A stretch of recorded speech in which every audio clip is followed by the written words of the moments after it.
மேட்டூர் அணை திறப்பால் கொள்ளிடம் ஆற்றில் நீர்வரத்து தொடர்ந்து அதிகரித்து வரும் நிலையில் பாபநாசம் அருகே உள்ள பட்டுக்குடி கிராமத்திற்குள் வெள்ள நீர் புகுந்துள்ளது. இது பற்றிய கூடுதல் தகவல்களோடு இணைகிறார் செய்தியாளர் பாஸ்கரன். தற்போது வெள்ள நீர் புகுந்த நிலையில எத்தனை பேர் பாதிக்கப்பட்டிருக்காங்க? இந்த வெள்ளம் சூழ்ந்ததன் காரணமாக எத்தனை குடியிருப்புகள் பாதிக்கப்பட்டிருக்கு? விளைநிலங்களை வெள்ள நீர் சூழ்ந்திருக்கிறதா? கும்பகோணம் அடுத்த பட்டுக்குடி கிராமத்துல கொள்ளிடம் ஆற்றுல தண்ணீர் இன்று காலையில இருந்து அதிகரித்து வந்துகிட்டு இருக்கு. இப்போ கொள்ளிடத்தை பட்டுக்குடி கிராமத்தை சுற்றி உள்ள பகுதிகளில் வெள்ள நீர் அதிகமாக இருக்கு. குறிப்பா இந்த பட்டுக்குடி கோயில் விநாயகர் கோயில் வரைக்கும் தண்ணீர் வந்திருக்கு. இன்னைக்கு கிளம்புற கும்பகோணம் கோட்டாட்சியர் அந்த பகுதி மக்களை சந்தித்து யாரும் ஆற்று பகுதிக்குள் செல்ல வேணாம் என கேட்டுக்கிட்டாங்க.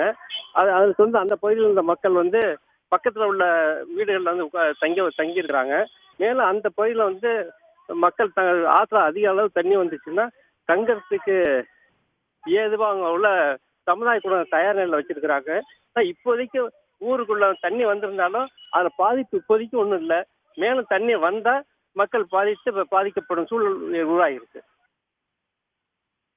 தகவல்களுக்கு நன்றி பாஸ்கரன்.